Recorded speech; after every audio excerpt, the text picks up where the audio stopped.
বুঝতে পারেননি তো? আমার দেশের যারা আহলে হাদিস এরাই ছোবড়া টেনে পুঁতি কেলেনো পাঠায়।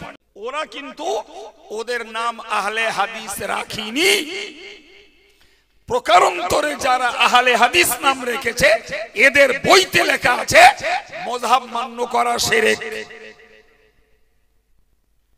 নাউজুবিল্লাহ, হ্যান্ডেল মারলি বলবেন। আর মযহাব মান্য করা যদি শিরক হয় তাহলে পৃথিবীর কোটি কোটি মানুষ যারা হয় হানাফি মযহাব মানে, না হলে শাফি মযহাব মানে, না হলে হাম্বলি মযহাব মানে, না হলে মালিকি মযহাব মানে, তাহলে এরা সব মুশরিক। ছি ছি ছি, এত বড় জঘন্য কথা বইতে লিখতে একবার হাত কাঁপিনি। তারাই গলাবাজারি করে আমাদের এই শান্ত পরিবেশগুলোতে অশান্তির আগুন জ্বালাচ্ছে, আর একদল মানুষ তাদের চাটনি খেয়ে বেড়াচ্ছে আর মনে করছে আমরা সহি মশলা মানছি।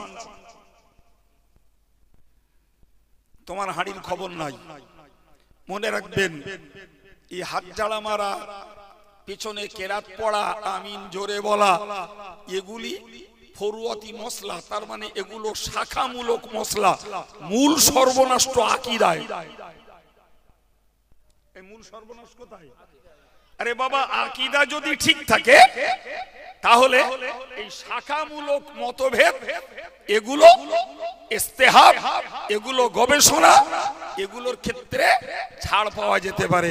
কিন্তু যেখানে আকীদা ত্রুটি সেখানে তো কোনো প্রশ্ন চলে না। সুন্নাতুল জামাতের আকীদা হলো কিয়ামত পর্যন্ত সকল মানুষের জন্য যে কোনো একটা মাযহাবকে জীবনের স্টার্টিং পয়েন্টে মানা ওয়াজিব। যে কোনো একটা মাযহাব পাল্টাপাল্টি চলবে না। খানিক দিন হানাফি, খানিক দিন শাফি, খানিক দিন মালিকি, এ স্বার্থান্বেষী ধর্ম চলবে না, এ সুবিধাবাদী ধর্ম করা চলবে না। তোমার ধর্ম জীবনের শুরুতে স্টার্টিং পয়েন্টে তুমি যে কোনো একটা মাযহাব মেনে নাও, পরে পরিবর্তন করতে পারবে না। পরিবর্তন করলেই মহা বিপদ ঘটবে। বিপদ বুঝবেন? একটা বিপদ বুঝুন ভাই, হানাফি মাযহাবে উজুদ ক্ষেত্রে নিয়ত করা সুন্নাত। এখন যদি কেউ নিয়ত না করে তার উজু হয়ে যাবে, সবটা কম হবে।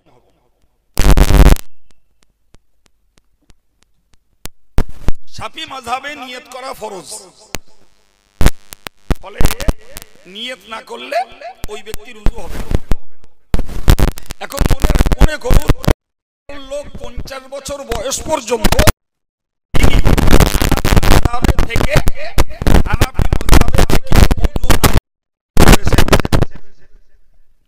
ওই ভদ্রলোক 51 বছর বয়সে যে মাযহাবটাকে চেঞ্জ করে শাফিতে যাচ্ছেন। এখন এই 50 বছর তিনি যে নামাজ পড়েছেন, এই 50 বছরের নামাজের উজুর সময় তিনি নিয়ত করেননি। আমি কি বলেছি আগে? নিয়ত না করলে উজু হয়ে যাবে, সব কম হতে পারে। ওই লোকটা যখন রুট চেঞ্জ করে শাফিতে গেলেন, তাহলে তার জন্য হুকুম হলো নিয়ত করা। এখন এবার বলেন, তিনি ওই ফরজের নিয়তের মাযহাবে চলে গেলেন, তাহলে কি বলবেন? 50 বছর পর্যন্ত বিনা নিয়তে উজু করেছেন, এই নামাজগুলো হবে না? হবে না? মহা বিপদ ঘটবে না? ঘটবে না? আমি আর বলবো না। এই জন্যই প্রচুর উদাহরণ আছে যে এক মাযহাব ছেড়ে দিয়ে দুম করে আর এক মাযহাবে যাওয়া। ভাই, হানাফি, শাফিঈ, মালিকি, হাম্বলি 4 মাযহাবের একমত, এবং হযরত ইমাম বুখারী রাহমাতুল্লাহ আলাইহির একমত যে এক মজলিসে 3 তালাক দিলে 3 তালাক হবে। দুটো পদ্ধতি, এক বলল বউরে লক্ষ্য করে 1 তালাক 2 তালাক 3 তালাক, অথবা 1 কোঁচে কেটে দিল, যা তো 3 তালাক দিল। কথা ক্লিয়ার হয়েছে? তো হানাফি, শাফিঈ, মালিকি, হাম্বলি 4 মাযহাবের একমত যে এতে 3 তালাকই হয়ে যাবে। হযরত ইমাম বুখারী রাহমাতুল্লাহ আলাইহি তিনি একটা অধ্যায় রচনা করেছেন, বাবু মান আজাজা সালাস তালাকাস সালাস, যে 3 তালাক একত্রিত অনুমোদনের অধ্যায়। সেখানে ইমাম বুখারী হাদিস নিয়ে এসেছেন, যে হাদিস থেকে প্রমাণিত হচ্ছে যে এক মজলিসে 3 তালাক দিলে 3 তালাকই হবে। কথা বোঝা গেল? এখন ধরে নেন হানাফি মাযহাবের একটা ছেলে বহু তালাক দিয়েছে, রাগ সামলাতে পারিনি। এখন ও দেখেছে যে আমি যদি হানাফি মুফতির কাছে ফতোয়া নিতে যাই, তো হানাফি মুফতি এক কথাই বলে দেবে যে তোমার স্ত্রী 3 তালাক হয়ে গেছে, বিনা তাহলিলে ওই স্ত্রীকে নিয়ে ঘর করা হারাম। তাহলিলের মানে কি? ইদ্যত পার করে ওই ছেলেটা, ওই মেয়েটাকে অন্য ছেলের সঙ্গে বিয়ে দিতে হবে, সেই স্বামী ওর সঙ্গে একবার হলেও সহবাস করবে, তারপরে তালাক দেবে, তার ইদ্যত পার হবে, তারপরে প্রথম স্বামী তাকে আবার নিতে পারবে। 6-7 মাসের কেস। এই কথা বুঝতে পারছেন কি? এখন এ দেখলো যে আমার দুটো বাচ্চা 6-7 মাস এইভাবে সাফার করা, কষ্ট করা বড় অসম্ভব। অতএব এখন সুবিধাবাদীর পথ দেখতে যে ও দেখলো ইউটিউব খুলে দেখছি ইন্টারন্যাশনাল মুফাসসিরে কোরআন অমুক মাদানি, তিনি আহলে হাদিসের নেতা, তিনি বললেন যে এক মজলিসে 1 কেন 2 কেন 3 কেন 300 তালাক দিলেও 1 তালাক হবে। এ দেখলো এর ফতোয়া নিলি বউ বেঁচে যাবে। দুম করে হানাফি মাযহাবের লোক জীবনের 20 বছর 40 বছর হানাফি মাযহাবের উপরে আমল করে এসেছে, দুম করে ফিরে গেল বউ বাঁচানোর জন্য আহলে হাদিসের দলে। কি বলবেন? এটা ধর্ম করা না নফসের পুজো করা? জোরে বলেন, এটা ধর্ম করা না স্বার্থের পুজো করা? এই জন্য মসলা হলো তুমি জীবনের স্টার্টিং পয়েন্টে একটা মাযহাবকে মেনে নাও বাবা। তুমি শাফি, সারা জীবন শাফি করো। তুমি হানাফি, সারা জীবন হানাফি করো। তুমি হাম্বলি, সারা জীবন হাম্বলি মাযহাব মান্য করো। যে তুমি মালিকি, সারা জীবন মালিকি মাযহাব মান্য করো। এই 4 মাযহাবের সমন্বয় হলো সুন্নাতুল জামাত। আর একটু জোরে বলুন। এই জন্য ফুরফুরা পিরসাদ কেবলা তার ওসিয়ত নামায় বলেছেন 4 মাযহাব। কি বলেছেন? এর বাংলা মানে হলো 4টে মিলিয়ে একটা মাযহাব, তার নাম সুন্নাতুল জামাত। মতভেদ মসলাতে, মতভেদ আকীদায় নয়। এই কি বলেছি বলেন? মতভেদ মসলাতে, জি, মতভেদ আকীদায় নয়। মনে থাকবে কথা? এই মনে থাকবে? যারা বলেন আল্লাহ এক, কোরআন এক, হাদিস এক নবীর, অতএব এই মতভেদ যারা করে তারা সব জাহান্নামে যাবে। আমি বলবো জনমে কোরআন হাদিস কিচ্ছু বোঝো না, শুধু ফিতনাটাই শিখে রেখেছো, শুধু ফিতনাটাই শিখে রেখেছো। কোরআন হাদিস বাপের জন্মে পড়োনি, বোঝোও না। ভাই মনে রাখুন, কোরআন শরীফে কয়েকটি আয়াত আছে, যে আয়াতগুলোতে বলা হয়েছে, যে আয়াতগুলোতে উল্লেখ করা আছে যে তোমরা বিচ্ছিন্ন হও না, পৃথক পৃথক হও না, পৃথক পৃথক তোমরা হও না। যেমন কোরআনের একটা আয়াত, وأن هذا صراطي مستقيما فاتبعوه ولا تتبعوا السبل فتفرق بكم।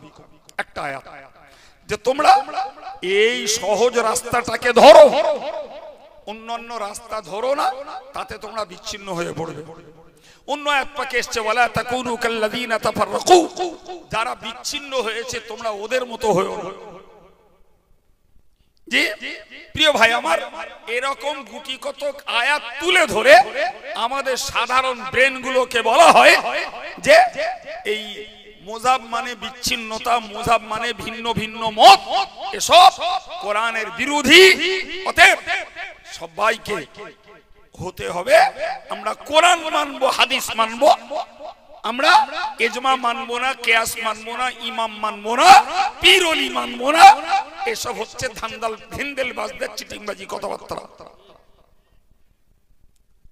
কোরআন খুলুন, কোরআনে আল্লাহ বলেছেন আল্লাযীনা জাহাদু ফীনা লানাহদিয়ান্নাহুম সুবুলানা। আমি আল্লাহ বলে দিলাম যারা আমাকে পাওয়ার জন্য সাধ্য সাধনা করে, আমার সন্তুষ্টি লাভের জন্য যারা ইবাদত আমল করে, আমার সন্তুষ্টি পাওয়ার জন্য যারা চেষ্টা করে, আমি আল্লাহ জানিয়ে দিলাম লানাহদিয়ান্নাহুম সুবুলানা, তাদেরকে আমি শান্তির অনেকগুলো রাস্তা দেখিয়ে দেব। এখানে সুবুল শব্দ আছে, শিক্ষিত মানুষ বুঝবেন। সুবুল শব্দটা আরবিতে বহুবচন, যার এক বচনের শব্দ হলো সাবিল। আল্লাহ কোরআনের শব্দটা ব্যবহার করেছেন, আমি তাকে অনেকগুলো রাস্তা দেখাবো।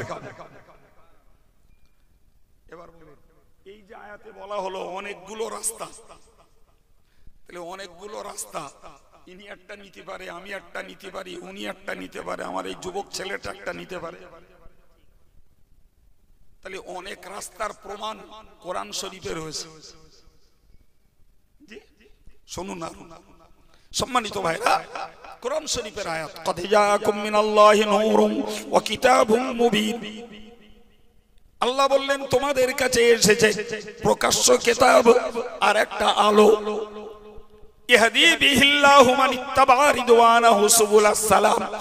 এর দ্বারাতে আল্লাহ পাক যে আল্লাহর সন্তুষ্টি লাভ করতে চায় তাকে শান্তির অনেকগুলো রাস্তা আমি আল্লাহ দান করব। রাস্তা একটা বলছে না, অনেক বলছে। অনেক বললাম না, একটা বললাম, অনেক একটা বলি নাই। এই অনেকগুলো রাস্তার ব্যাখ্যা হলো যে মূল আকীদাতে সবাই সমান। মূল আকীদাতে আল্লাহ পাকের একত্ববাদে, রাসূলের রিসালাতের ক্ষেত্রে সবাইকে এক আকীদা, এক বিশ্বাসের উপরে দাঁড়াতে হবে। কিন্তু মশলাগত আমলগত বিষয়ে একজন আর একজন ছাড়া আলাদা পথ ধরতে পারে। উদাহরণ দিলে কথাটা ক্লিয়ার হবে। একটা দুটো উদাহরণ নেন, খুব নরমালে আমি দুটো একটা উদাহরণ আপনাদেরকে শোনাচ্ছি। ভাই প্রথমত একটা কথা বুঝুন, হযরত নবী দাউদের খেলাফতি পিরিয়ড, কার পিরিয়ড বলেছি? নবী দাউদের।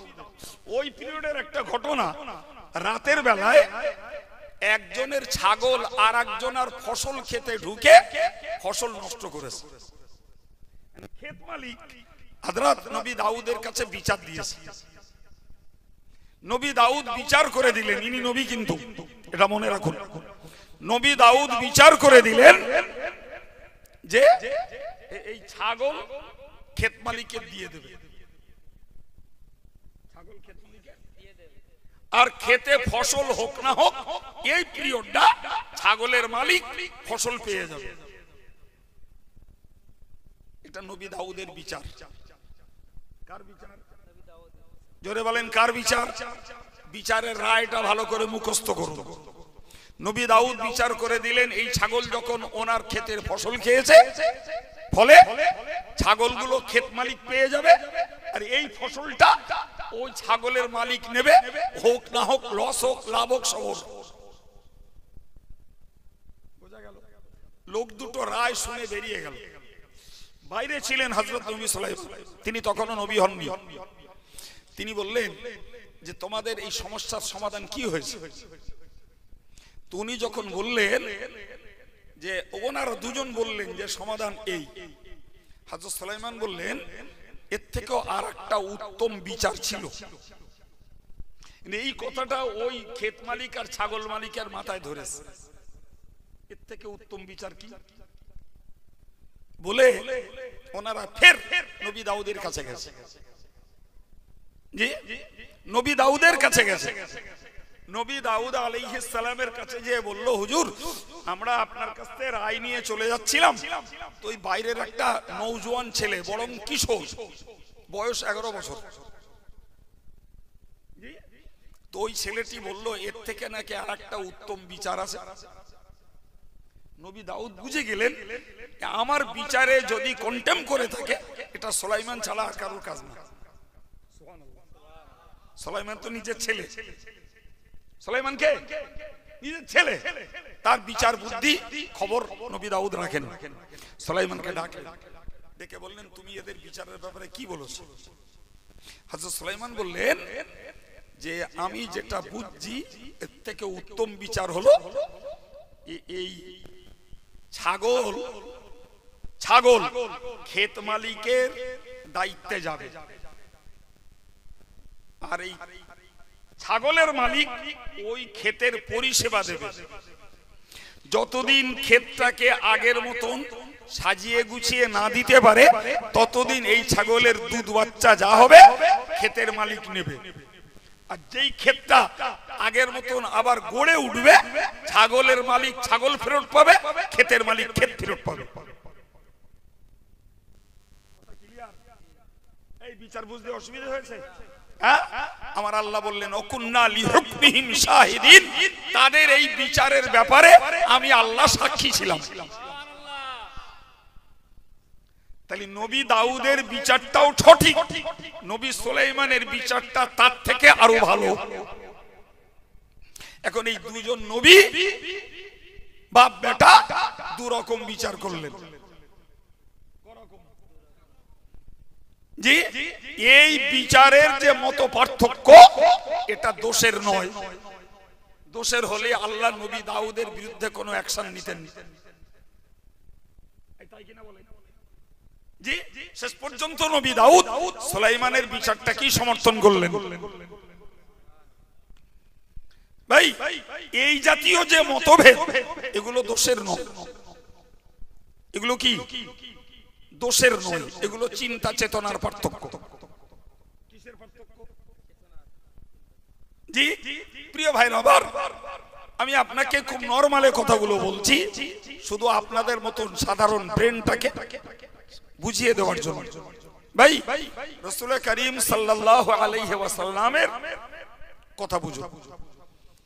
জি, রাতের বেলা সাহাবায়ে কেরামেরা সফরে, সাহাবায়ে কেরামেরা সফরে, জি, অন্ধকার আচ্ছন্ন আকাশ, কিবলা কোন দিকে বুঝতে পারেন না, কিবলা কোন দিকে বুঝতে পারেন।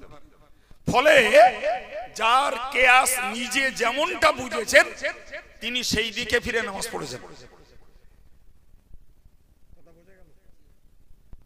আমাদের ক্ষেত্রে মশলাটাকে শিখে রাখুন। মনে করুন অন্ধকার আচ্ছন্ন মেঘলা আকাশ, এমন জায়গায় পড়ে গেছি কিবলা কোন দিকে বলে দেওয়ার কেউ নেই। আমাদের জন্য মশলা হলো আপনি আপনার মনের কাছে ব্যাপারটা নিয়ে একটু গবেষণা করুন, একটু গবেষণা করুন যে আমি এই দিক দিয়ে এসেছি, ওইখানটায় নামাজ পড়েছি, কিবলা ছিল এই দিকে, তাহলে এই দিকটাতেই হবে। ফলে দেখা গেল উনি পূব দিক ফিরে নামাজ পড়ছেন, ধরুন ভারতবাসী, তো তিনি যদি ভাবনা চিন্তা করে পূব দিকে ফিরে নামাজ পড়েন, অথচ কাবা পশ্চিম দিকে ভারতবর্ষ থেকে, তারপরেও তার নামাজ হয়ে যাবে। কিন্তু যদি কেউ ভাবনা চিন্তা না করে শুধু মনে করেন যেদিক পারি হোক গেদা আল্লাহু আকবার, ও লোকটা যদি পশ্চিম দিকে ফিরেও নামাজ পড়ে তাও তার নামাজ হবে না। কেন? ওই লোকটার দায়িত্ব ছিল তুমি তোমার চিন্তা ভাবনা করে কিবলাটাকে কেউ যখন বলে দেওয়ার নেই তুমি নির্ণয় করে তারপরে নামাজটা পড়ো। কথা ক্লিয়ার হয়েছে? কারণ ওই সাহাবীরা দুদল হলেন কি তিন দল হলেন, যার যেদিকে মন হয়েছে সেদিক ফিরে নামাজ পড়েছে। সকালবেলা ব্যাপারটা রাসূলকে জানানো হলো। প্রিয় নবী সাল্লাল্লাহু আলাইহি ওয়াসাল্লাম জি ব্যাপারটা শুনলেন, ততক্ষণে কোরআন নাজিল হলো আইনামা তুআল্লু ফাসাম্মা ওয়াজহুল্লাহ, তুমি যেদিকে ফেরো সেদিকেই আল্লাহর সন্তুষ্টি আছে। কারণ তুমি তো মূলত আল্লাহর সন্তুষ্টির জন্যই নামাজ পড়েছো। তুমি তো ইচ্ছা করে কেবলা থেকে মুখ পরিবর্তন করে অন্যদিকে হওনি। এ কথা ক্লিয়ার না বাবা? ইচ্ছা করে কেবলা বাদ দিয়ে অন্যদিকে হওনি, কেবলা নির্ণয় করতে পারোনি বিধায় যে যেদিকে ফিরে নামাজ পড়েছো তোমার নামাজে আমি আল্লাহ সন্তুষ্ট। এই যে এক একজন সাহাবী এক এক দিক ঠিক করে নামাজ পড়ে নিলেন, এটা ভিন্ন ভিন্ন মত পার্থক্য হলো না? হলো না? কথা বলেন, কথা বলেন। দোষ হয়েছে কি? দোষ হলে নবী বলতেন তোমাদের কারুর নামাজ হয়নি, সব এখন যখন কেবলা বুঝতে পেরেছো সবাই কেবলার দিকে ফিরে ওই নামাজটাকে কাজা করো। নেবার হাদিসে তা নেই। আমি মতভেদ বুঝাচ্ছি ভাই। রাসূলুল্লাহ বললেন খন্দক যুদ্ধের দিন সাহাবায়ে কেরামদেরকে বললেন তোমরা বনু কোরাইজাতে যে না যাওয়া পর্যন্ত আসরের নামাজ পড়বে না। কোথায়? বনু কোরাইজা, একটা পল্লী, কোরাইজা বংশের লোকেরা যেখানে বাস করে একটা পল্লী। রাসূল সাহাবাদেরকে বললেন তোমরা ওই পল্লীতে না যাওয়া পর্যন্ত আসরের নামাজ। প্রতিমধ্যে আসরের নামাজের রক্ত হয়ে গেছে। সাহাবায়ে কেরামদের ভিতরে দুটো দল হয়েছে। এক দলের বক্তব্য রাসূল ওই কথাটা বলেননি আমরা নামাজ কাজা করি এই চিন্তায়, বরং নবী বলেছেন দ্রুত পৌঁছে যাবার জন্য। এখন দেখছি আমরা কোরাইজা পল্লী পর্যন্ত পৌঁছাতে গেলে আসরের নামাজ কাজা হওয়ার ভয় আছে। অতএব একদল সাহাবী প্রতিমধ্যে আসরের নামাজ পড়ে নিলেন। কথা ক্লিয়ার? আর একদল সাহাবী বললেন কাজা হোক কি সময় থাকুক দেখার দরকার নেই। নবী যখন বলেছেন বনু কোরাইজায় যে আসর পড়তে আমরা ওইখানেই যেই পড়ব। মতভেদ না? মতভেদ না? একটু জোরে বলেন বাবা। মতভেদ। তো উভয়ে যখন পৌঁছে গেলেন রাসূলুল্লাহর কাছে ব্যাপারটা পেশ করা হলো। জি, যারা নামাজ পড়েননি তাদের বিরুদ্ধে অভিযোগ হুজুর ওরা নামাজ কাজা করেছে, আর যারা পড়েছেন এদের বিরুদ্ধে অভিযোগ হুজুর ওরা আপনার কথা অমান্য করেছে। হাদিস শরীফ এসেছে লাম ইউআন্নিব, রাসূল কাউকে ধমক দেননি। যারা পথে পড়েছে তাদেরটাও, যারা বনু কোরাইজায় পৌঁছে পড়েছে তাদেরটাও, দুটি দলের নামাজকেই রাসূল সমর্থন দিলেন। এগুলো মতভেদ কিনা? জোরে বলে মতভেদ। ভাই আরেকটা কথা বলছি, বনু নজির ইহুদিদের একটি গোষ্ঠী, ইহুদিদের একটি গোষ্ঠী রাসূলুল্লাহ এদের উপরে যখন অবরোধ করলেন তো তারা তাদের সহায় সম্পত্তি বাগান যা ছিল সব ছেড়ে দিয়ে তারা হার মানল। এখন সাহাবাদের মধ্যে দুটো দল হলো। একদল সাহাবা ওই ওদের বাগানের গাছগুলো কাটতে লাগলেন, বাগানের গাছগুলো কাটতে লাগলেন। আরেকদল সাহাবা শুধু ফল পাড়লো, গাছ রাখলো। এই যে দুটো গোষ্ঠী দু রকমের কাজ করলো। এ ব্যাপারে কোরআন শরীফে আল্লাহ বলেছেন মা কাতাতুম মিন লিনাতিন আও তারাকতুমুহা, তোমরা যে খেজুর গাছগুলো কেটেছো আর যেগুলোকে না কেটে রেখে দিয়েছো তার শিকড়ের উপরে ফাবিইজনিল্লাহ, দুটোতেই আল্লাহর হুকুম আছে।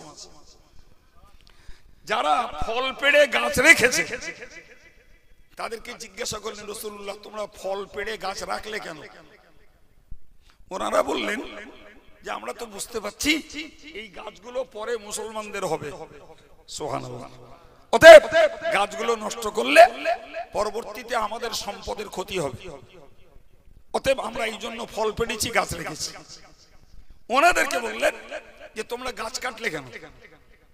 ওনারা বললেন গাছ কেটেছে এই জন্য, এই ইহুদি সম্প্রদায়ের কলিজাতে আগুন জ্বালাবার জন্য আমরা গাছ কেটেছি। ওদের লাগানো গাছ আজকে দখলে আমাদের এসছে, ওরা আমাদের শত্রুতা করেছে, তার পরিণতিতে ওদের গাছগুলো কেটে দিচ্ছি, ওদের কলিজাগুলো দহন জ্বলতে থাকুক।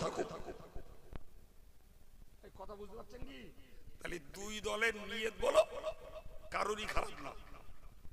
নবী সাল্লাল্লাহু আলাইহি সাল্লাম জি শুনলেন আর আল্লাহ আয়াত নাযিল করে দু দলের দু রকমের কাজকেই সমর্থন দিলেন। বললেন দুটি দলের উপরে আমি আল্লাহর হুকুম আছে।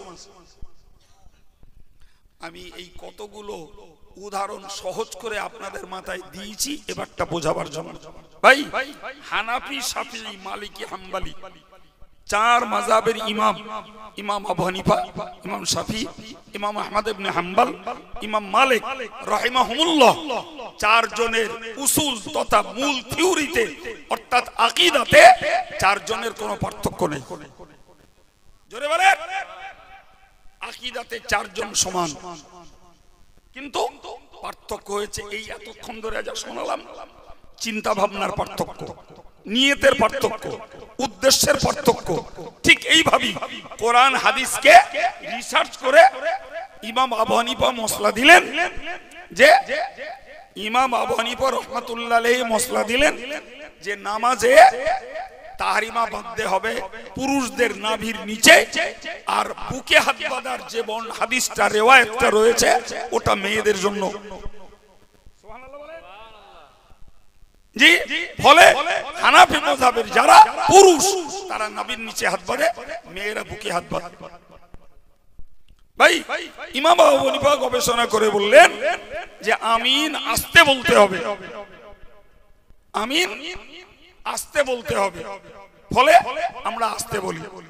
ইমাম আবু হানিফা গবেষণা করে বললেন যে একটা পিরিয়ডে সাহাবায়ে কেরামেরা কেরাত পিছনে পড়েছেন, পরবর্তীকালে ওই হাদিস মনসুখ হয়ে গেছে, ফলে আর ইমামের পিছনে মুক্তাদিদেরকে কেরাত পড়তে হবে না, কারণ ইন্নামা জুইলাল ইমাম লিউতাম্মা বি, ইমাম বানানো হয়েছে ইমামকে ফলো করতে হবে। তাই কথা ক্লিয়ার হয়েছে? জি ভাই, ইমাম শাফি রাহমাতুল্লাহ আলাইহি কি ইমাম মালিক রাহমাতুল্লাহ আলাইহি গবেষণা করে বললেন যে না, ইমামের পিছনে কেরাত পড়তে হবে। এটা কি মতভেদ?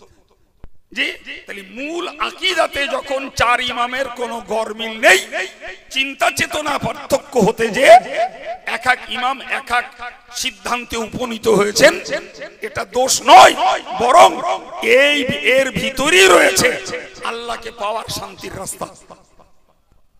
জোরে বলেন। আমরা ভারতবর্ষের ম্যাক্সিমাম মানুষ হানাফি মাযহাব অবলম্বন করি। দক্ষিণ ভারতের কেরলেরা, তারা ভাই নদী পার হলে ওপারে আরব দেশ, তাদের প্রভাব ব্যবসা সূত্রে কেরলদের সঙ্গে আম্মান, কেরলদের সঙ্গে সৌদিদের সম্পর্ক ছিল। ওই প্রভাবে প্রভাবিত হয়ে কেরলে শাফি মাযহাবের লোক বেশি, কিন্তু তারা মাযহাব মানে, তারা কি মাযহাব মানে? কিন্তু আমার দেশের যারা এই হাত ঝাড়া মারে আর আমিন চিল্লে বলে আর নামাজের শেষে দোয়া না করে উঠে চলে যায়, জি, আমার দেশের যারা এরা মাযহাব মানে না, উজুম শিরক বলে। এবার বলেন, এই বাহ্যিক আমলে মক্কাওয়ালাদের সঙ্গে এদেশের এক শ্রেণীর লোকেদের যদি মিল থাকে, কিন্তু মূল ভিত্তিতে পার্থক্য। তারা মাযহাব মেনে ওই আমল করে আর এরা মাযহাব না মেনে সেই আমল করে। দুটো দল কি এক? জোরে বলেন। সাধারণ লোককে বোঝানোর জন্য যথেষ্ট যে আরবের নামাজের একটা ভিডিও ভাইরাল করা হলো, সেখানে দেখা গেল ইমাম সাহেব বুকে হাত বাঁধছে, ইমাম সাহেব আমিন বলছে, মুক্তাদিরাও আমিন বলছে, তারা হাত ঝাড়া মারছে। অতএব বোঝানোর সুবিধা যে দেখো আমাদের নামাজ যদি সহি না হবে তাহলে মক্কার লোকে কি ভুল নামাজ পড়ছে। আগুনটা কোথায় লাগিয়ে রয়েছে বললো? আকীদায়। তাদের বক্তব্য হলো মাযহাব মানা শিরক, আর আমাদের বক্তব্য হলো মাযহাব মানা ওয়াজিব। এখন যদি বলেন হুজুর মুযহাব মানতে হবে কেন, ভাই আমি মাঝে মধ্যে একটা কথা বলি বাপ, জি আজকেও শেষে বলতাম, হয়তো আগে বলে দিচ্ছি ভাই, এই গুড় আর কাদা দুটোকে যদি একসঙ্গে করে একজন খুব উচ্চ শিক্ষিত ব্যক্তিত্ব, বিরাট শিক্ষিত, জেনারেল নলেজ যেমন থিওলজিতে তেমন বিরাট শিক্ষিত লোক, ওরে দিয়ে বললাম স্যার আপনি এই গুড়টুকু খান, কাদাটা যেন খাবেন না, আর গুড় যেন বাদ না যায়। কোন পণ্ডিত আছে গুড় বাদ যাবে না, শুধু গুড় খাবে আর কাদা খাবে না? ওই কাজটা পারে পিঁপড়ে। পিঁপড়ের কাছে দেন, ও একদম খুঁটে বেছে গুড়টা খাবে, এক সূচের আগা পরিমাণ কাদা খাবে না। কথা বুঝতে পারেননি? তো মুহাক্কিক আলেম যারা, এরা পিঁপড়ের সমতুল্য। কে কাদার সঙ্গে এই গুড়ের সঙ্গে কাদা খাওয়াচ্ছে আর গুড় বাদ দিয়ে দিচ্ছে, তারা বোঝে আপনাদের মতন জ্ঞানী গুণী শিক্ষিত ডিগ্রি হোল্ডার বুঝদার মানুষগুলো ওই কোনটা গুড় আর কোনটা কাদা বোঝার ক্ষমতা আপনাদের নাই। এই জন্য সাধারণ মানুষদের উচিত, বাবা আমি একটাকে ধরে থাকবো, ও যত বড় পণ্ডিত, ইন্টারন্যাশনাল মুফাসসিরে কোরআন হোক আর অমুক মাদানি তমুক মাদানি হোক, আমি অত শত দেখতে চাই না। আমাদের দেশে ধর্ম আদর্শ, ধর্মের রীতিনীতি ছড়িয়েছেন ফুরফুরা পীর সাহেব কেবলা, প্রমাণ করিয়েছেন বসিরহাটের আল্লামা হুজুর। আমাদের জন্য এইটাই মেনে চলা যথেষ্ট। ওরা এই বলতো, তারা এই বলতো, ওরাও তো জ্ঞানী, এই চাটনি যে চেটেছে সে মরেছে। আমার চ্যালেঞ্জ বসিরহাট আল্লামা হুজুরের লেখনী বুরহানুল মুকাল্লিদিন, সায়কাতুল মুসলিমিন, কামিউল মুক্তাদিদিন, কিয়াসুল মুস্তাহিদিন, ফিরকাতুন নাজিন, এই জাতীয় যে বইগুলো সব আহলে হাদিসদের বিরুদ্ধে লেখা। কাদের বিরুদ্ধে? আমার এই বাঙালি ভাইরা জি, এরা আরবি জানে না, উর্দু জানে না, জানার দরকার নেই। যদি বসিরহাট হুজুরির বাংলা বইগুলো এরা পড়তো, তাহলে এদের কাছে দিবালোকের মতো প্রমাণ হতো যে আমরা যে পদ্ধতিতে যে নিয়মে নামাজ পড়ছি এগুলো যথাযথ হাদিস থেকেই সাব্যস্ত। কিন্তু এরা পড়ে না, যে যখন চাটায় তাই চাটে। ইভেন আমার ঘরের ছেলেরা শিক্ষিতের দাবিদার হয়ে যারা আহলে হাদিসদের বর্তমানের এই প্রোপাগান্ডার তৎপরতা যারা গিলছে, আমি তাদের কাছে বাই হার্ট রিকোয়েস্ট করব, তুমি হানাফি ঘরের ছেলে, আজকে নতুন মত পাল্টাচ্ছ, তোমার তো একবার উচিত ছিল যে দাদা হুজুর তার আলাওলা এবং এই বাংলার 500-র অধিক তার খলিফা, তার প্রধান খলিফা বসিরহাটের আল্লামা বড় মাওলানা, যাদের লেখনীগুলো রয়েছে বাংলা ভাষায়, এই বাংলার বইগুলো অন্তত পড়ি। দেখি আমাকে নতুন যারা শোনাচ্ছে তাদের কথাটা কতটা যুক্তিযুক্ত, আর এখান থেকে 70-80 বছর 100 বছর পূর্বে আল্লামা রুহুল আমিন সাহেব রহমাতুল্লাহ আলাইহি যে কিতাবগুলো লিখে রেখে গেছেন, এই আহলে হাদিসদের অত্যাচার থেকে নিরীহ বাঙালি মুসলমানদের ঈমান আর আমল বাঁচাবার জন্য যে বাংলার রেকর্ডগুলো করে রেখে গেছেন, সেই রেকর্ডগুলো একটু পড়ে দেখি। এত বড় পণ্ডিত হয়ে গেলে, প্রিয় ভাইরা আমার, আমি আপনাকে বোঝাতে চাইছি, তাহলে মতভেদ মশলার ক্ষেত্রে দোষের নয়। মতভেদ মশলার ক্ষেত্রে, এই বাক্যটা মুখস্থ করুন, মতভেদ মশলার ক্ষেত্রে কি বলেছি বলেন, সবাই মিলে বলুন, মতভেদ মশলার ক্ষেত্রে দোষের নয়। চলতে পারে, দোষ কখন?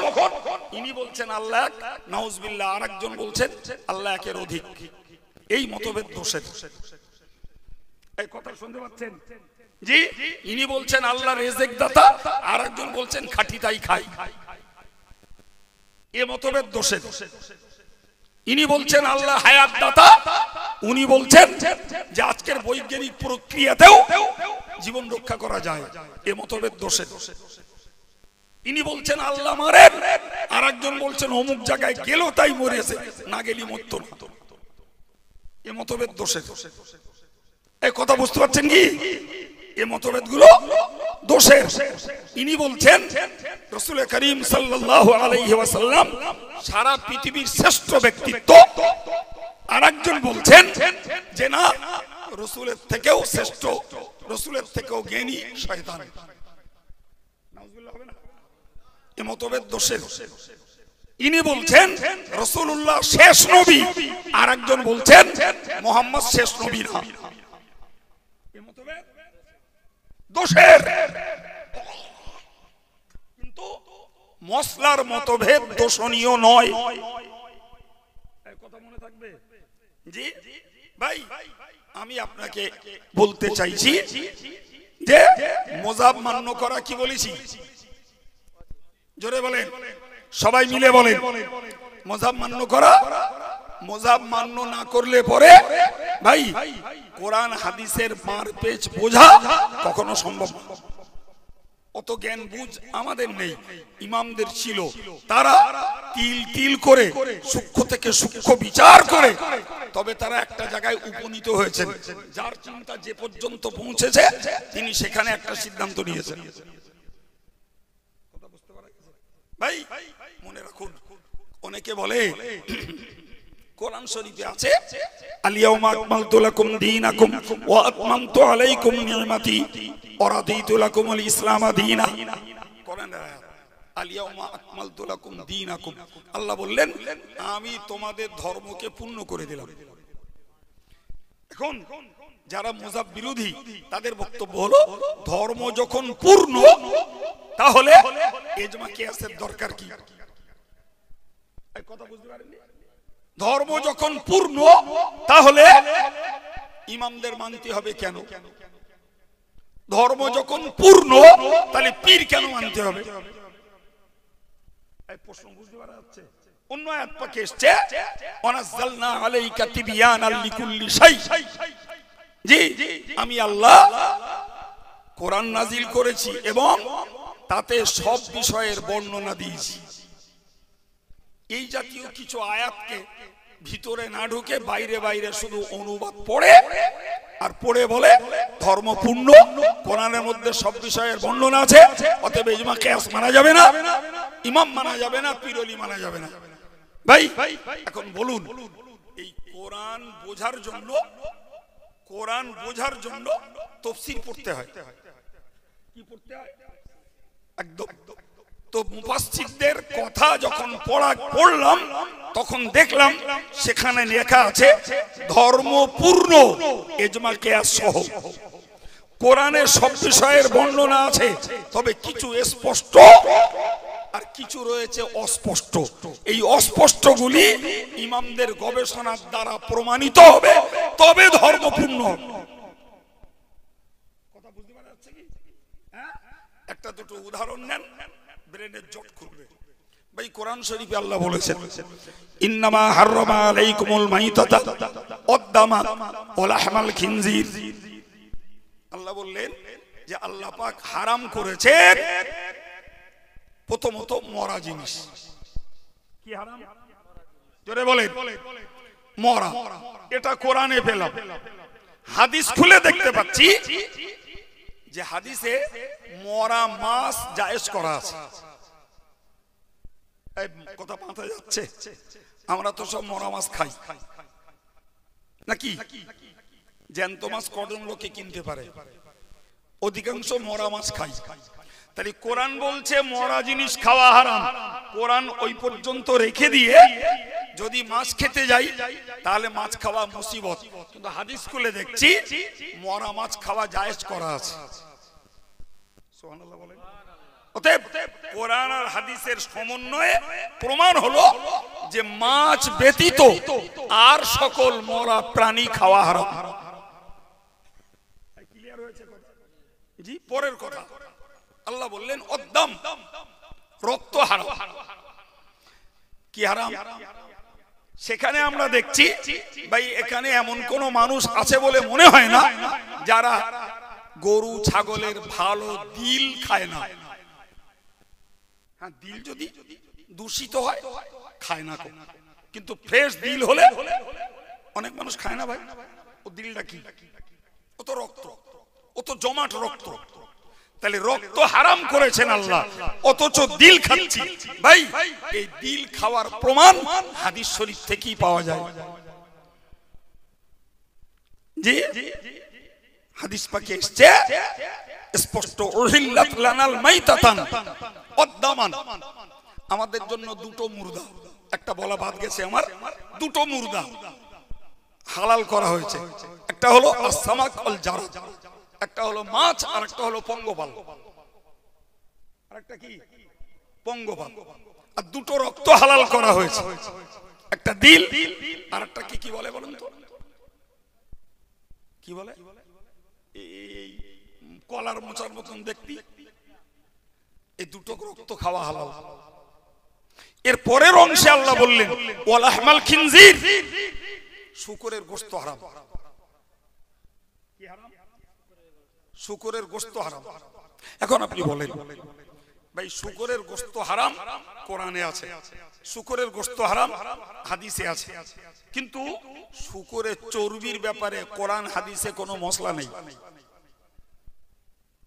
কথা বোঝা যায়নি বাপ? একটু জোরে বলে। শূকরের চর্বি খাওয়া হালাল না হারাম কোরআন হাদিসে স্পষ্ট কোনো বর্ণনা। এখন বলুন, আপনি ইমাম মানবেন না, আপনি ইমাম মানবেন না, এখন এই শূকরের চর্বিটা কি করবেন? আপনি কিয়াস মানবেন না, কিয়াস করা হারাম। ভুসের হুজুর একটা জায়গায় লিখেছেন যে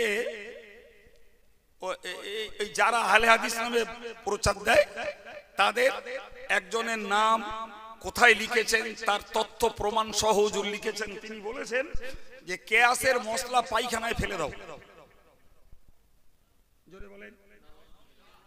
হুজুর বুরহানুল মুকাল্লিদিন কিতাবে এই কথাটা উল্লেখ করেছেন। এখন আপনি বলুন, শূকরের গোশত হারাম, চর্বি কি করা হবে? যদি বলেন হালাল, তাহলে আমাদের পক্ষ থেকে প্রশ্ন যে শূকরের চর্বি যদি হালাল হয় তুমি কোরআন না হাদিস থেকে দলিলটা দাও। তুমি তো কোরআন হাদিস ছাড়া কিছু মানো না। আর যদি বলো না শূকরের চর্বি হারাম, আমরা চাইবো কোরআন হাদিস থেকে স্পষ্ট কোটেশন দাও। কি গো, চাইবার অধিকার আছে না নাই? কোরআনে স্পষ্ট শূকরের চর্বিকে হালালও বলা নাই, হারামও বলা নাই। ইমামরা গবেষণা বললেন ইন্না শাহমা ইয়ামবুতু মিনাল লাহমি, ইমামরা বললেন চর্বি উৎপন্ন হয় গোশত থেকে। অতএব গোশত যখন হারাম, ওই গোশত থেকে যে চর্বি উৎপন্ন হচ্ছে ওটাও হারাম। এটার নাম কিয়াস।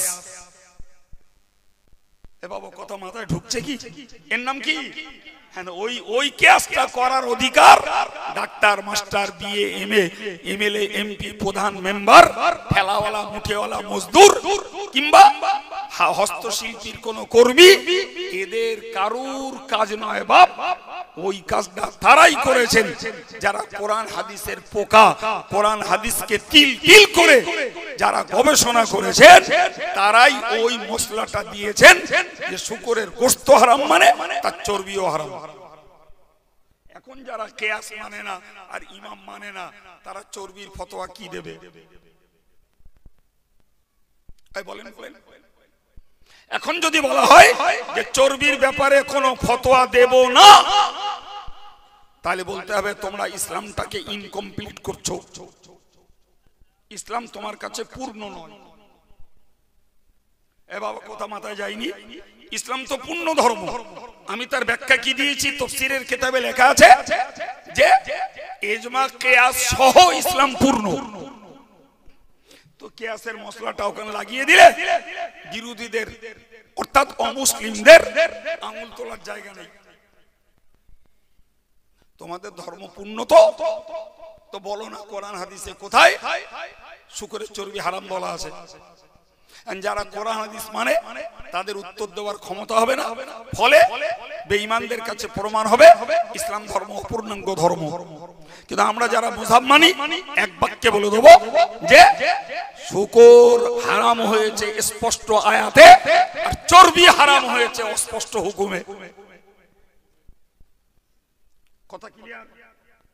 জি ভাই, আমি আবার বলছি, এই হাত ঝাড়া মারা আর আমিন চিল্লে বলা আর নামাজের পরে দোয়া না করে উঠে যাওয়া আর ইমামের পিছনে কেরাত পড়া, এইগুলো ভাইটাল বিষয় নয়। কি বলেছি বুঝতে পারেননি?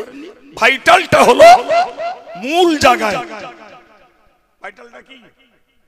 মূল জায়গায়, আকীদার জায়গায়। সেই জায়গায় দাঁড়িয়ে আমরা যদি নিজেরটা ভাবি, তাহলে আমাদেরকে তারা মুশরিক মনে করে। বাবা, তোমার চিন্তায় আমরা যখন মুশরিক, তাহলে তোমার মতো লোকের থেকে আমার দূরে থাকাই ভালো। তুমি মহাপণ্ডিত সহি হাদিস মানো আর হানাফিরা জয়ীফ হাদিস মানে। জি, যত বোঝা তুমি বুঝেছো, নাউজুবিল্লাহ, অত বোঝা আমাদের দেশে বসির হুজুর বুঝিনি, নাউজুবিল্লাহ, দাদা হুজুর বুঝিনি, নাউজুবিল্লাহ, অত বোঝা বুঝিনি আল্লামা শামী, অত বোঝা বুঝিনি হেদায়ার মুসান্নিফ, অত বোঝা বুঝিনি ফতোয়া আলমগীরের লেখক এবং সংকলক সম্রাট ঔরঙ্গজেব, অত বোঝা বুঝিনি নাউজুবিল্লাহ হাদিসের কিতাব শারহে মাআনিল আসারের লেখক ইমাম আবু জাফর তাহাবী, অত বোঝা বুঝিনি জি ইলাউস সুনানের নামত হাদিসের কিতাবের লেখক, অত বোঝা বুঝিনি মুসান্নাফে ইবনে আবি শাইবা হাদিসের লেখক, অত বোঝা বুঝিনি নাউজুবিল্লাহ ইমাম আযম আবু হানিফা। তুমি যত বোঝা বুঝাও, এ যুবক কদম মজবুত করো বাবা, ফিতনার যুগ, দিন যত যাবে মতভেদ তত বাড়বে। তবে মনে করো না যে পূর্বেকার ইমাম আলেম মুস্তাহিদ ফকিহ ওদের তুলনায় আধুনিক কালের এই ফটকা বাজারিরা এরা কখনো কোরআন হাদিসকে নিয়ে গবেষণার যোগ্যতা রাখে না, কখনো এদের দ্বারাই সঠিকটা প্রকাশ পেতে পারে। এই ভুলটা করতে যেও না। দেখো, এই একটা প্লেন গল্প, এক কাবলিওয়ালা বাংলাতে এসছে, তো বাঙালি তাকে মেহমানদারি করার জন্য একটা সুন্দর নারকেল দিয়েছে আর একটা দা দিয়েছে। কাবলিওয়ালা তো নারকেল খেতে জানে না, ও খানিকক্ষণ ধরে ওই ছোবড়ায় দাঁত বেরিয়ে টানা খেঁচা ছেঁড়াছিড়ি করার চেষ্টা করেছে। ঝুনো নারকেল যদি দাঁত দিয়ে ছেঁড়াছিড়ি করতে যায়, ভূতি খেলাবে না? খানিকক্ষণ খেলাখেলি নিয়ে করে দৌড় করে ফেলতেছে।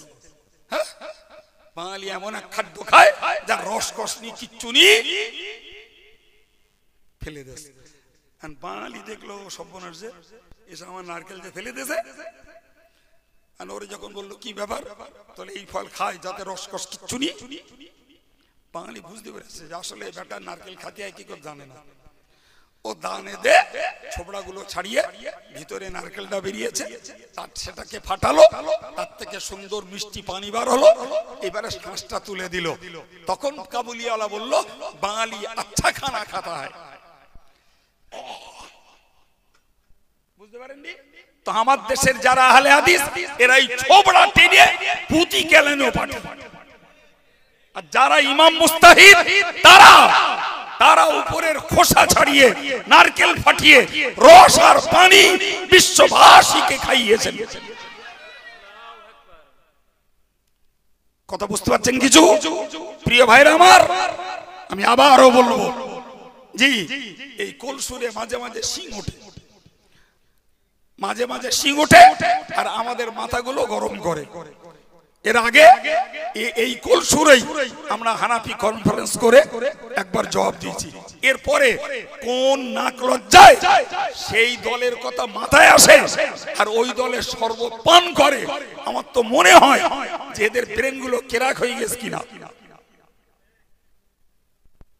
এতটুকু বুদ্ধি তো থাকা দরকার। আমি অত কোরআন বুঝি না, অত হাদিস বুঝি না। বর্তমানে যারা বলছে ইউটিউবের বক্তা, আমি তাই দেখে ছাড়তেছি। আরে তোর এটা বোঝা উচিত ছিল যে প্রাচীন কালের আলেম আর ইমাম আর মুফতি আর ফকিহরা তারা কি এগুলো বুঝতো না? তুমি একলা বুঝো? প্রিয় ভাইরা আমার, আমি আপনাকে আরো একটা উদাহরণ, ওই কোরআন শরীফে আল্লাহ বলেছেন, হুররিমাত আলাইকুমুল উম্মাহাতুকুম ওয়া বানাতুকুম ওয়া আখাওয়াতুকুম ওয়া আম্মাতুকুম। এটা লম্বা আয়াত, যেখানে একটা পুরুষ কটা মেয়েকে বিয়ে করতে পারবে না তার তালিকা দেওয়া আছে। এই বাংলাটা বুঝে রাখুন ভালো করে। একটা পুরুষ কটা মেয়েকে বিয়ে করতে পারবে না তার তালিকা দেওয়া আছে, জি, 4 পারার একদম শেষ পৃষ্ঠা। এখন ওই যে তালিকা, ওই তালিকাতে যা দেখা গেছে সেখানে দাদি, নানি আর নাতনির কথা উল্লেখ নেই। কি বলেছি জোরে বলে? তার মানে দাদির সঙ্গে বে করা হারাম, এ কথা কোরআনে নেই, হাদিসে নেই। নানির সঙ্গে বে করা হারাম, জি, এ কথা কোরআনেও নেই, হাদিসে নেই। নাতনির সঙ্গে বিয়ে করা হারাম, এ কথা কোরআনেও নেই, হাদিসেও নেই। এখন কি হবে? এখন কি হবে? কেউ যদি বলে জি দাদি, নানি, নাতনি বিয়ে করা হালাল, তাহলে আমি সরলে বলবো তুমি কোরআন হাদিসের কোটেশন দাও। জি, তুমি যদি বলো হারাম, আমি চাইবো তুমি কোরআন হাদিসের দলিল দাও। যদি বলো ও ব্যাপারে কিছু বলবো না, তাহলে বলতে হবে যে ইসলাম ইনকমপ্লিট রিলিজিয়ান, এটা অসম্পূর্ণ ধর্ম, এর সমাধান দেয়নি ইসলাম। এই কথা বুঝতে পারছেন না? জোরে বলেন নাউজুবিল্লাহ। অথচ ইসলাম ইজমা কিয়াস সহ একটা কমপ্লিট ধর্ম। ফলে ইমামরা এই ব্যাপারে ফতোয়া দিলেন। ইমামরা বললেন যে দাদি বাপের মা, নানি আমার মার মা। কথা বুঝে আসছে? এখন বাপের সঙ্গে মেয়ের বিয়ে হারাম, বাপের সঙ্গে মেয়ের বিয়ে হারাম। সুতরাং মেয়ের জায়গায় যদি ছেলে হয়, তাহলে ছেলের সঙ্গে বাপের মার সঙ্গে বিয়ে হারাম। বাপের মা মানে দাদি। একটা ছেলের পক্ষে মায়ের সঙ্গে বিয়ে করা হারাম, সুতরাং ওই ছেলেটির পক্ষে তার মার সঙ্গে বিয়ে করা হারাম। প্রিয় ভাই আমার, আমার নিজের মেয়ের সঙ্গে যখন বিয়ে হারাম, তাহলে মেয়ের মেয়েই হলো নাতনি, তাহলে তার সঙ্গেও বিয়ে করা, এইটার নাম কিয়াস। আর এটাই হলো ইমামদের গবেষণা। এ যদি না মানা হয়, ইসলামকে পরিপূর্ণ প্রমাণ করানো যাবে না। অতএব ইমামদের ইজমা এবং কিয়াস হলো ইসলামটাকে কমপ্লিট রূপে বিশ্বের কাছে তুলে ধরার উপযুক্ত মাধ্যম। এখন যারা বলে ইজমা কিয়াস মানি নে, তাদের এখন জিজ্ঞেস করতে হবে দাদি নানি বিয়ে করবে কিনা। আরে এ তো সাধারণ যুক্তির কথা। কোরআনে হাদিসে যখন হারাম বলা নেই, তাহলে বিয়ে করবা কিনা? কথা বুঝে আসছে? ভাই আপনি বলুন তো, এই মশলাগুলো কতটা জাতির জন্য গুরুত্বপূর্ণ। সুতরাং আমি আগে দুবার বলেছি, আবার বলছি, এই হাত ঝাড়া মারা, আমিন বলা, কেরাত পড়া, এগুলো ভাইটাল না, এগুলো শাখামূলক মশলা। মূল সর্বনাশ হচ্ছে ওই সব জায়গায় যে কিয়াস মানি নে, ইজমা মানি নে, ইমাম মানি নে। এখন বলুন, ইমাম না মানলে আপনি ইসলামটাকে কমপ্লিট রিলিজিয়ান, একটি পরিপূর্ণ ধর্ম কিভাবে প্রমাণ করাবেন? ভাই কোরআন শরীফে আল্লাহ বলেছেন লা তাকুলুর রিবা, তোমরা সুদ খেও না। কি খেও না? সুদ খেও না। এই আয়াত থেকে মুফাসসিররা প্রমাণ করলেন। এবং আরেকটা আয়াত আল্লাহ স্পষ্ট বলেছেন আহাল্লাল্লাহুল বাইআ ওয়া হাররামার রিবা, আল্লাহ কেনা বেচাকে অর্থাৎ ব্যবসা ভিত্তিক মুনাফা হালাল। আবার বলছি, বাক্যটাকে মুখস্থ করুন, ব্যবসা ভিত্তিক মুনাফা হালাল, সুদ ভিত্তিক লাভ হারাম। কথা বোঝা গেল? এই সিদ্ধান্ত কার? আল্লাহ। ভাই হাদিস শরীফে একটু বাড়ানো আছে, বাড়ানোটা কি শুনুন। হাদিস শরীফে এসেছে আয-যাহাবু বিয-যাহাবি ওয়াল ফিদ্দাতু বিল ফিদ্দাতি ওয়াল হিনতাতু বিল হিনতাতি ওয়াশ-শা'রু বিশ-শা'রি ওয়াল মিলহু বিল তামারু বিত তামারি ওয়াল মিলহু বিল মিলহি মাসালাম বিমাসালিন ইয়াদাম বিয়াদিন ফামান আখাযাহু ফামান যাদা ওয়াস্তাযাদা ফাহুয়া রিবা। কি বলেছে? বাংলা বাংলি এবার বুঝুন। সোনার বদলে সোনা, ইনি সোনা দিয়েছেন, আমি ধারে নিয়েছি সোনা, 10 গ্রাম সোনা নিয়েছি, আমি 10 গ্রাম দেব ঋণ শোধে, 11 গ্রাম দেবো না, 11 গ্রাম দিলে ওইটা শোধ। রূপোর বদলে রূপো, উনি 1 ভরি দিয়েছেন, আমি 1 ভরি দেবো, আমি 1 ভরি 2 আনা দেব, ওটা শোধ। উনি আমাকে 10 কিলো গম দিয়েছেন, আমি ওনাকে 10 কিলো গম ঋণ শোধে ফেরত দেবো, 10 কিলো 500 দেব, আমার দেওয়াও দোষ, ওনার নেওয়াও দোষ। ভাই উনি আমাকে 1 ধামা জব দিয়েছে, আমি ওনাকে 1 ধামার 1 পালি, ওই 1 পালিটা বেশি দিচ্ছি, আর উনিও নিচ্ছেন, আমার দেওয়াও দোষ, ওনার নেওয়াও দোষ। জি, এরপর আমাকে উনি 5 কিলো খরমা দিলেন, আমি দেওয়ার সময় 5.5 কিলো দিলাম, এটাও দোষ। উনি আমাকে 1 কিলো লবণ দিয়েছেন, আমি দেওয়ার সময় 1 কিলো 100 দিয়ে শোধ করলাম, এটাও দোষ।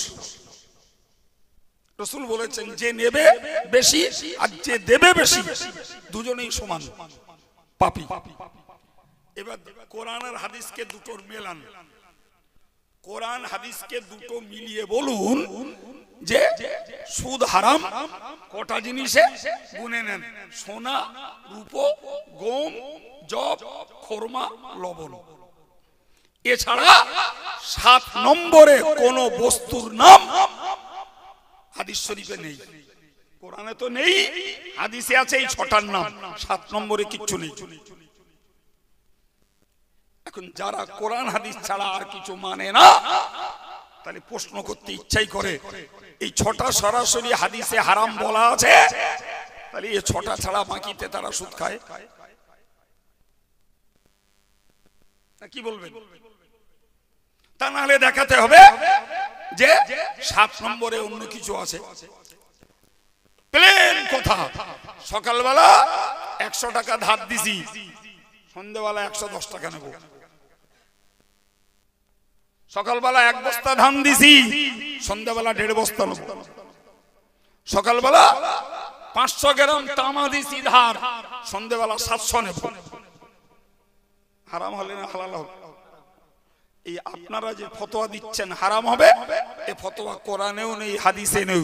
এ ফতোয়া ইমাম মুস্তাহিদরা গবেষণা করে, কিয়াস করে, ইজমা করে বিশ্ববাসীর কাছে প্রকাশ করেছেন।